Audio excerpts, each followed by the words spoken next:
Indonesia sedang ramai membahas hukuman yang jatuh kepada Tom Lembong. Dinyatakan bersalah karena kasus impor gula. Dan Tom Lembong dijatuhi hukuman 4 tahun 6 bulan, 4 tahun 7 bulan. Kalau boleh jujur, gue juga ngerasa bersalah karena nggak ngikutin dan nggak mengawal kasus ini. Karena pada awalnya dari zaman Tom Lembong ditangkap aja, gue udah ngerasa kasus ini agak-agak aneh dan agak-agak kocak. Video-video, klip-klip yang muncul itu banyak yang membuat kita ngerasa kejaksaan ini ngangengong dan Tom Lembong ini akan berdiri dengan tegak. Ternyata gua salah dan sekarang Tom Lembong dijatuhi hukuman 4 tahun setengah tersebut.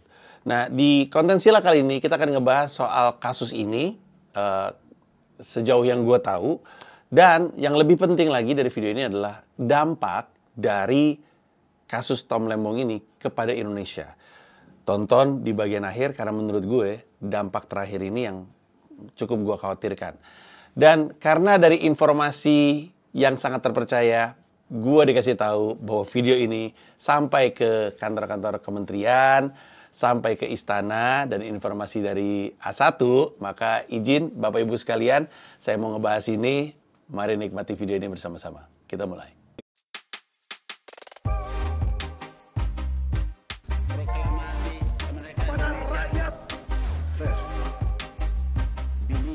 Kalau emang lu bener meninggalkan duduk dialog sama. Nah, sebelum mulai, kayaknya perlu untuk gue informasikan, Festival Hiduplah Indonesia Maya, Festival Social Commentary, akan hadir kembali untuk ketiga kalinya. Hiduplah Indonesia Maya asalnya adalah siniar podcast yang konsepnya emang social commentary, ngebahas orang-orang yang lagi berkomentar secara sosial. Komentar sosial masyarakat itu apa sih di internet? Kita coba untuk bahas dan kenapa mereka ngebahas seperti itu dan seterusnya. Karena komentar sosial atau social commentary adalah sesuatu yang penting untuk kita jaga di dunia kebebasan berpendapat. Ada rambu-rambu yang kita mesti jaga, tapi spiritnya adalah bahwa ini baik, kita berhak untuk mengeluarkan pendapat masing-masing, untuk mengutarakan kebenaran atau mencari kebenaran. Nah, untuk ketiga kalinya festival ini kembali, dan kali ini tanggal 16 Agustus hanya di kota Bandung.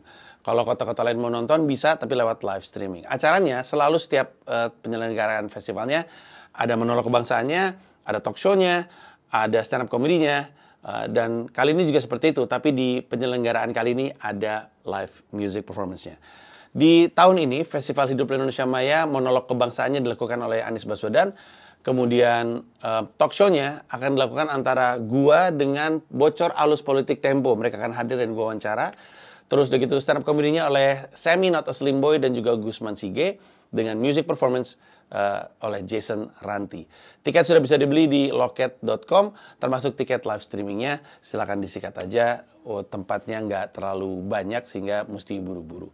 Oke, kasus Tom Lembong.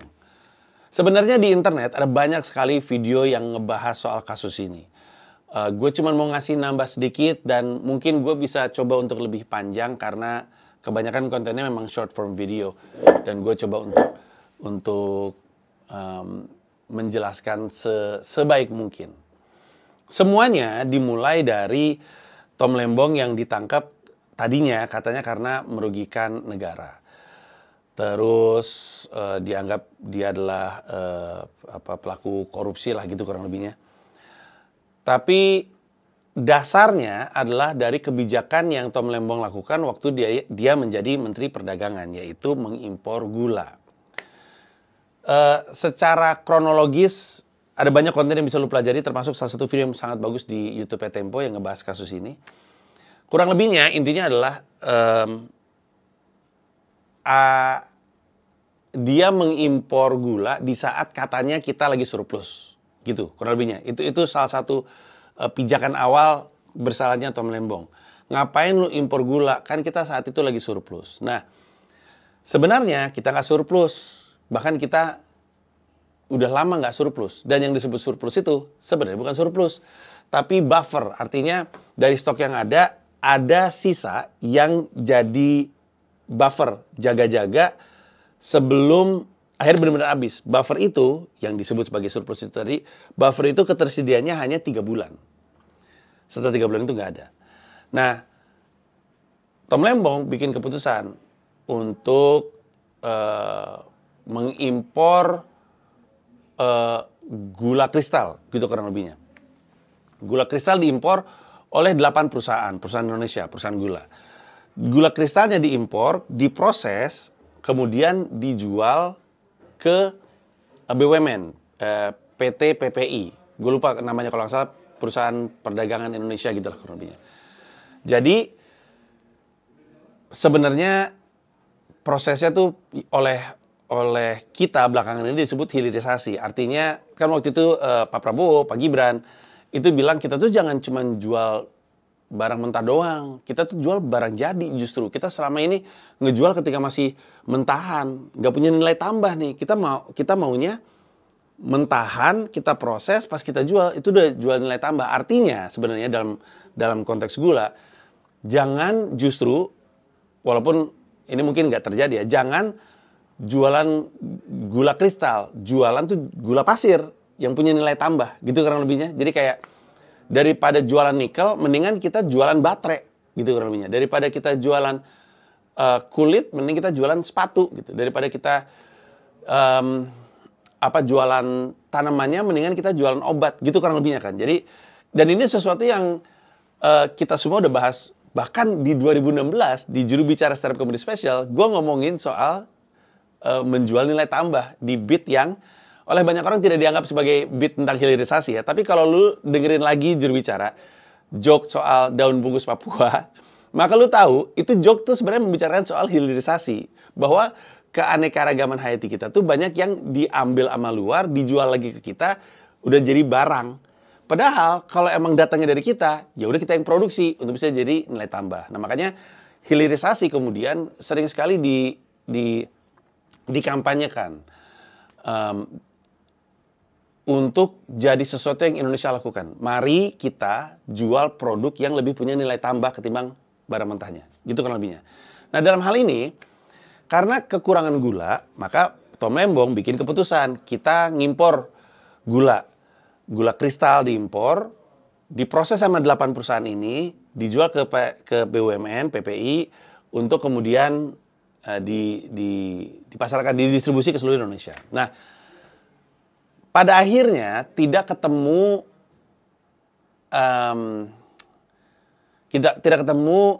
tuduhan merugikan negara. Kalaupun merugikan bukan actual ya, tapi lebih ke potensi gitu. Dan ini terjadi karena yang dipermasalahkan tuh 2 poin. Yang satu adalah selisih harga antara harga beli gula kristalnya dengan harga jual ke pemerintah. Jadi ada selisih sekitar 100 perakan. Kalau gue nggak salah, harga belinya tuh 8.000 something. Terus harga jualnya ke PT PPI itu 9.000 something. Jadi ada selisihnya. Nah itu tuh dianggap memperkaya pihak lain. Gitu. Jadi Tom Lembong tidak dianggap merugikan negara, tapi dianggap memperkaya orang lain, memperkaya pihak lain, walaupun tidak ada mens rea-nya untuk Tom Lembong, gitu. Sementara logika kita aja, namanya juga mau berbisnis hilirisasi kan, memang itulah poin dari hilirisasi kan sebenarnya, ada nilai tambah dari yang mentah kemudian dijual lagi. Masa perusahaan pabrik gula beli gula mentah, gula kristal ketika jadi gula pasir dan dijual ke pemerintah, nilainya nggak ada selisihnya sama sekali. Kan ada processing di situ. Iya kan? Tapi inilah yang disebut kemudian menyebabkan memperkaya orang lain gitu. Dan ada satu poin lagi itu soal bea cukai masuk atau apa gitu, gue lupa. Nanti lu pelajari sendiri. Tapi karena 2 ini, Tom Lembong kemudian dianggap bersalah karena itu pun tidak ada mens rea. Nah, ada banyak pembicaraan di dunia maya soal udah jelas-jelas nggak ada mens rea-nya nih. Kenapa dia ditangkap gitu? Kenapa dia dipenjarakan? Nah, sebenarnya berdasarkan obrolan gue dengan Bang Ganjar Laksmana di Skakmat, tidak adanya mens rea itu tidak membuat orang nggak dipenjara. Tidak ada mens rea membuat hukumannya jadi berbeda. Contoh yang sering gue gunakan adalah kalau misalnya rumah gue kebakar, lalu rumah tetangga kebakar, gue kan bersalah karena menyebabkan kerugian. Tapi kan gue nggak ada mens rea-nya. Karena kan gue nggak sengaja ngebakar. Beda dong kalau misalkan gue emang ngebakar rumah tetangga. Emang gue punya niat jahat untuk ngebakar rumah dia. Dua-duanya ada hukumannya. Tapi kalau gue nggak sengaja ngebakar dia dan nggak ada mens reanya, hukumannya nggak sebesar itu. Berarti nggak ada mens rea bukan berarti Tom Lembong tidak bisa dipenjara. Nggak ada mens rea membuat hukumannya tidak sebesar yang seharusnya. Sekiranya dia ada mens reanya. Gue bukan ahli hukum, tapi dugaan gue mungkin itulah juga yang pada akhirnya membuat dari tuntutan 7 akhirnya jadi 4 tahun 6 bulan atau 4 tahun setengah gitu kurang lebihnya. Artinya harusnya letak argumen kita tuh bukannya nggak ada mens reanya. Harusnya nggak ada kejahatannya. Karena yang lagi terjadi ini adalah proses hilirisasi yang sebenarnya diinginkan sama Pak Prabowo dan Gibran. Sehingga banyak sekali kekhawatiran masyarakat bahwa kasus yang terjadi sama Tom Lembong ini adalah kriminalisasi. Artinya ini orang emang sengaja diberi hukuman lebih akibat aspek politisnya ketimbang aspek hukum. Gitu kurang lebihnya. Nah, gue bisa membayangkan kalau komentar pasti ramai. Ada banyak yang kontra sama Tom Lembong, ada yang pro sama Tom Lembong, rame lah. Dan gue mau ngingetin dari sekarang, gue bukan orang yang tepat untuk lu percaya 100% omongannya. Yang gue omongin ini mungkin salah, tapi ini dari yang gue tahu. Dan nanti lu coba untuk bandingkan saja dengan yang lain-lain. Video ini tidak untuk membuat lu lebih tahu, video ini lebih jadi pemicu saja. Bagaimanapun, inilah yang gue yakini benar sejauh ini. Dan gue yakin masih banyak yang bolong-bolong. Nah, sekarang pertanyaannya adalah apa dampak dari kasus ini? Ada beberapa kemungkinan. Satu, kita nggak bisa hilirisasi. Karena proses yang terjadi itu adalah proses natural hilirisasi yang diminta. Sekarang, gimana coba kita mau melakukan hilirisasi? Siapapun yang terlibat, yang akan terlibat dalam hilirisasi dalam industri apapun, jadinya sekarang khawatir.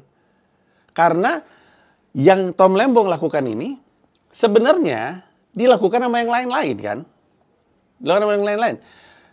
Sebelum jadi gini, si 8 perusahaan yang pada akhirnya beli gula kristal kemudian jual ke PT PPI, itu adalah 8 perusahaan yang sama yang waktu itu juga melakukan impor zamannya Pak Rahmat Gobel. Juga perusahaan yang sama yang melakukan impor yang dilakukan di periode Menteri Perdagangan setelah Pak Tom Lembong. Ada banyak dan gue yakin lu juga udah pernah nemu datanya dan informasinya ya. Waktu Tom Lembong total impornya 5 juta ton. Itu 2015-2016. Enggar Tiastolu kita 15 juta ton. Agus Suparmanto Mendak juga 2019-2020 9,5 juta ton.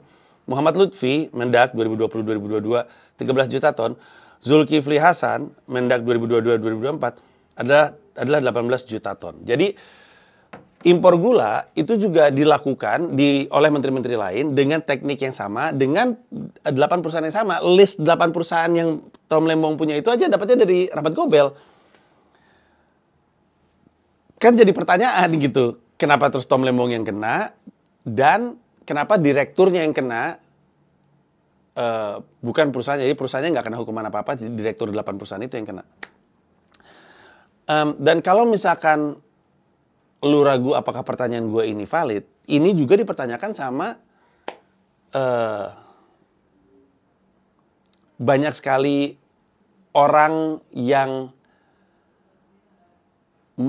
bukan dibilang mengerti hukum, praktisi hukum gitu. Jadi bahkan praktisi hukum mempertanyakan kalau misalnya emang Tom Lembong salah dalam hal ini, yang lain kenapa nggak ada yang kena? Padahal yang mereka lakukan sama persis dan yang mereka lakukan lebih banyak. Jadi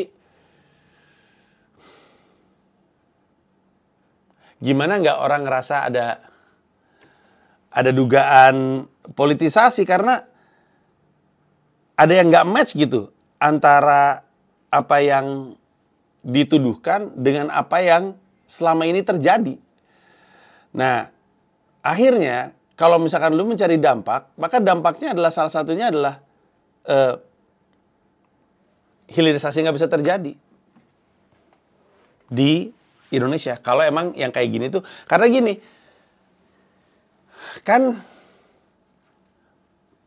tidak ngertinya orang apa yang membuat Tom Lembong di penjara dibandingkan dengan yang lain, itu kan jadi ketidakpastian hukum. Ketidakpastian hukum adalah alasan kenapa orang tidak mau berbisnis. Gitu kan? Kayak nggak usah jauh-jauh deh, gua aja deh.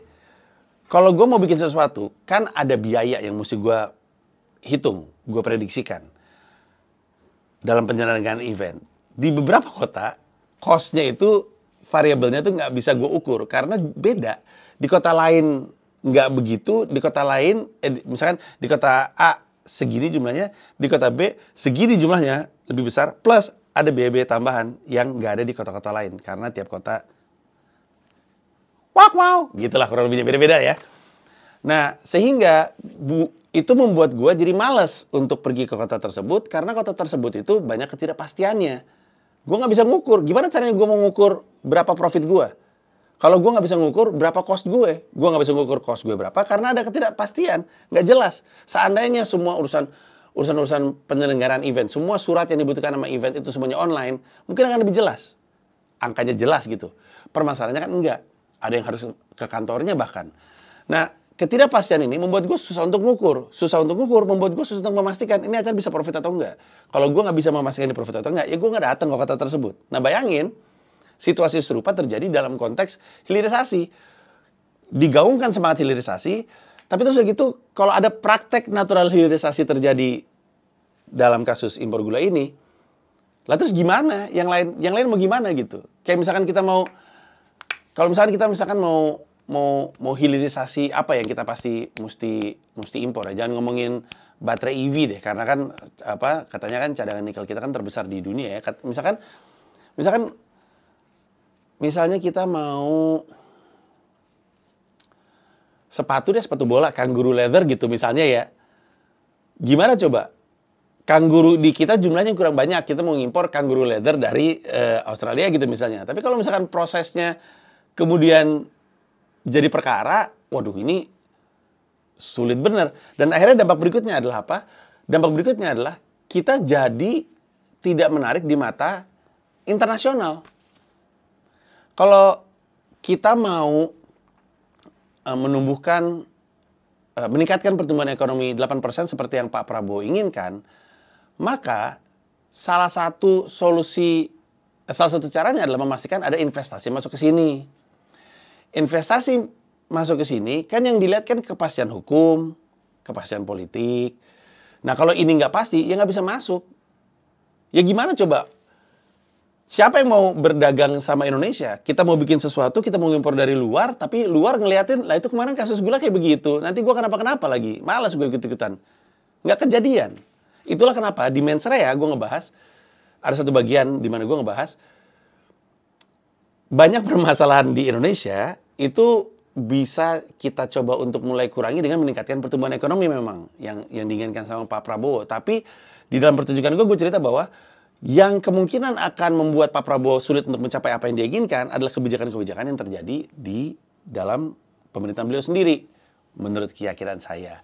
Ditonton aja nanti pertunjukannya. Tapi kemungkinan kedua adalah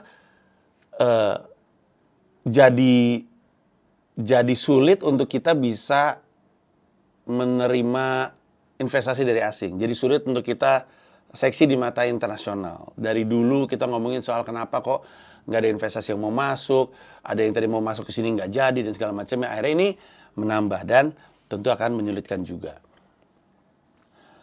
Tapi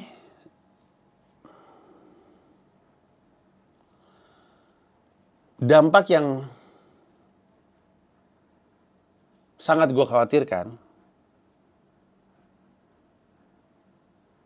adalah dampak politisnya. Jadi, kalau tanda tanya kita terkait kasus ini nggak kejawab, ya wajar dong orang merasa ini kasus dipolitisasi. Orang mau ngomong apa juga, enggak ini nggak dipolitisasi. Masalahnya ada pertanyaan-pertanyaan yang nggak kejawab. Jawab aja dulu pertanyaan. Baru gue percaya bahwa ini nggak dipolitisasi. Tapi kalau misteri-misteri ini tidak terjawab, maka dugaan ada politisasinya jadi semakin kuat. Nah terus orang kan bertanya kan, kenapa ya Tom Lembong yang disikat? Ada banyak yang bilang karena Tom Lembong antara membelot dari Jokowi atau bergabung ke Anies. Ini dua hal yang berbeda ya. Lu bisa ngebelot dari Jokowi tapi tidak ke Anies. Bisa aja kan lu ngebelot dari Jokowi ke Ganjar misalnya. Jadi ada yang bilang ini karena membelot dari Jokowi. Karena Pak Tom Lembong itu kan benar-benar orangnya Pak Jokowi. Bahkan nulisin pidatonya Pak Jokowi. Kurang dekat apa coba? Untuk dipercaya nulis sesuatu yang ceritanya datangnya dari kepalanya Pak Jokowi. Nggak sembarangan orang kan. Tapi kemudian keluar dari Pak Jokowi. Dalam hal ini masuknya ke Anies. Jadi ada kemungkinan juga karena nyebrangnya ke Anies. Ini dugaan. Tapi kalaupun itu adalah dugaan, dan dugaannya ini kuat karena gue mencoba untuk mengingat-ingat Tom Lembong itu mulai bantuin Anies 2022 kalau gue nggak salah. Ya 2022, gue lupa bulan apa. Terus di 2023 di bulan Oktober atau bulan November itu dia resmi ditunjuk sebagai co-captain pemenangan timnya Anies. Pada saat itu Tom Lembong ngomong di pledoinya juga bahwa saya udah dengar nih sprindiknya udah keluar untuk memproses saya. Sehingga dugaan politisasinya semakin terasa. Karena udah kelihatan dari 2022-nya. Tapi kan orang bertanya-tanya kan, tapi kenapa Tom Lembong yang diserang? Kalau emang lu nggak suka sama Anies, dan lu nggak suka Tom Lembong dukung Anies, kenapa nggak Aniesnya? Kenapa Aniesnya yang nggak lu kasusin? Kan Aniesnya juga bikin kebijakan. Anies bisa bikin kebijakan dari zaman dia Menteri Pendidikan, Anies bikin kebijakan dari zaman dia Gubernur DKI Jakarta. Kalau dibilang, ya karena emang nggak ada salahnya. Lah ini juga nggak ada salahnya bisa ditangkap. Setidaknya kepercayaan publik ini nggak ada salahnya. Tapi toh bisa dijadiin dasar untuk memenjarakan. Ya kan, ya udah lu karang-karang aja. Berdasarkan kebijakan yang Anies lakukan waktu jadi Menteri Pendidikan atau kebijakan yang Anies lakukan waktu jadi Gubernur DKI Jakarta. Karang-karang aja, cari-cari aja. Lalu lakukan apa yang terjadi dengan Tom Lembong. Kenapa? Kenapa nggak Anies? Dugaan gue adalah karena kalau ada satu hal yang Anies punya, yang Tom Lembong nggak punya, Anies punya fans. Untuk mengkriminalisasi Anies terlalu bahaya. Sehingga yang dikriminalisasi adalah Tom Lembong. Tom Lembong nggak punya fans. Tom Lembong nggak punya pendukung, nggak punya basis massa. Kalau dia apa-apain nggak ada yang berisik. Lagi pula, kalau lu nggak bisa lumpuhkan orangnya, yang lu lumpuhkan adalah orang-orang yang mendukungnya. Atau, lebih tepatnya dalam hal ini, yang lu lumpuhkan adalah peluang orang-orang untuk mau mendukung Anies Baswedan. Siapa yang mau dukung Anies? Kalau yang bersih, yang bagus, yang pintar kayak gini aja, bisa kena. Siapa? Sekarang lu denger, perhatiin. Tom Lembong kan orang pemerintahan. Iya kan? Ada nggak orang di pemerintahan yang ngomong secara terbuka untuk mendukung Tom Lembong? Ada nggak orang di Kementerian Perdagangan dulu dan sekarang yang bilang bahwa Tom Lembong nggak salah? Ada nggak nama-nama besar politik yang berani berdiri bersama dengan Tom Lembong? Nggak ada. Tahu nggak yang ada siapa? Ya Anies.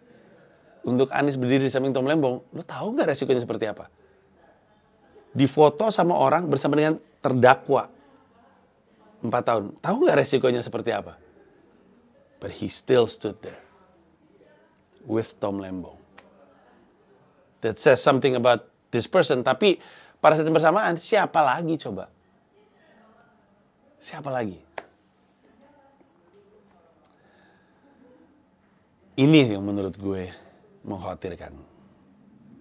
Ini yang menurut gue membuat Indonesia jadi susah maju. Bukan cuma dari sisi politiknya lah. Ya, ini ada satu lagi tambahan, baru keinget, baru kepikiran. Kalau kayak gini, apa ada lagi orang-orang pintar yang mau masuk? Apa ada lagi orang-orang hebat yang mau masuk ke pemerintahan? Apa nggak bisa kita suatu hari punya orang terbaik?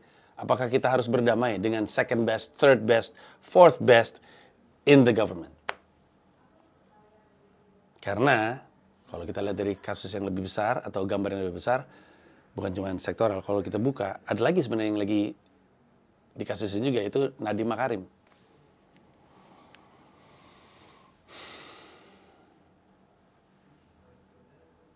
Ada yang bilang Indonesia cerah, guys. I don't know. I don't know. Ada yang bilang keresahan masyarakat bahwa Indonesia itu gelap, sehingga Indonesia pengen kabur aja dulu, itu adalah orang-orang yang dibayar sama asing untuk memecah belah bangsa. Man, got that stupid shit.